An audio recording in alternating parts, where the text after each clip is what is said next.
Hi hello నమస్తే welcome to SSB బోటెక్ Kanigiri. ఈరోజు మీకు నేను బెండకాయ జోమ్ పచ్చడి ప్లస్ సంగటి చూపించబోతున్నాను. ముందుగా స్టవ్ వెలిగించుకొని దాంట్లో క్లీన్ చేసి పెట్టుకున్న పచ్చిమిర్చి, బెండకాయ, టమాటా వేసుకొని మగ్గించుకోవాలి. అలాగే సంగటి కేసరి పెట్టుకున్నానండి. చక్కగా బియ్యం వేసేసి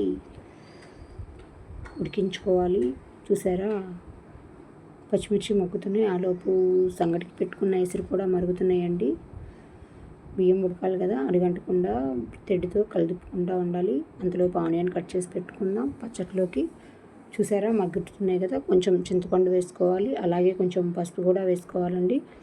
పసుపు కూడా వేసుకున్న తర్వాత కలిపెట్టుకొని చక్కగా మూత పెట్టేసుకోవాలి. జీలకర్ర కూడా వేసేసుకున్నాను నేను.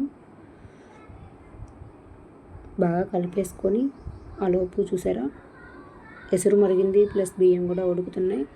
చక్కగా బియ్యం చాలా స్మూత్గా ఉడకాలండి. తెడ్డుతో మధ్య మధ్యలో కలిపెట్టుకుంటూ ఉండాలి. పచ్చిమిర్చి కూడా ఆల్మోస్ట్ మగ్గిపోయినట్టే. అన్నీ కూడా చక్కగా రెడీ చేసి పెట్టేసుకున్నాను. ఇంకా రోట్లో ముందుగా పచ్చిమిర్చి, ఉప్పు వేసేసుకొని చక్కగా దంచేసుకోవాలి. ఆ తర్వాత మనం కట్ చేసి పెట్టుకున్న ఆనియన్స్ కానీ చిన్నుల్లిపాయలు కానీ వేసేసుకొని చక్కగా దంచుకోవాలి. అన్నీ కూడా మెత్తగా దంచకూడదండి, కచ్చాబిచ్చాగా దంచుకోవాలి. అప్పుడే పచ్చడి టేస్ట్ అనేది బాగుంటుంది, పంట కింద పడుతూ నవ్వేటప్పుడు.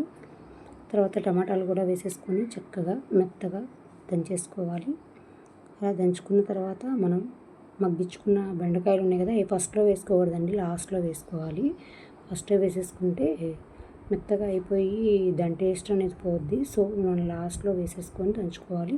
టమాటాలు కూడా వేసేసుకొని చక్కగా దంచేసుకున్న తర్వాత మనం మగ్గించి పెట్టుకున్న బెండకాయలు కూడా వేసేసుకొని చక్కగా దంచేసుకోవాలి. ఎంతమందికి ఇష్టం ఇట్లా రోట్లో దంచిన పచ్చడి? కామెంట్ చేయండి ఫ్రెండ్స్. మాకైతే చాలా అంటే చాలా ఇష్టం. చూసారా ఎంత ఒక్కలొక్కలుగా దంచారో, నేను మెత్తగా దంచలేదన్నమాట. చక్కగా అదిగోండి, బెండకాయలు కూడా వేసేసి చక్కగా నూరేసుకోవాలి.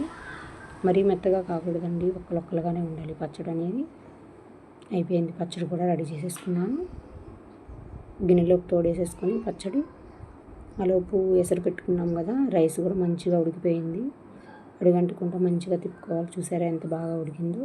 అలా ఉడికిన తర్వాత రాగులు ఎండబెట్టుకున్నాను నేను. అవి మిక్సీకి పట్టేసుకున్నాం. మనం సంగటికి మరీ మెత్తగా వద్దండి, బరగ్గా పట్టుకోవాలి. ఆ పట్టుకున్న పిండిని ఉడికిపోయిన ఎసట్లో వేసేసుకోవాలి.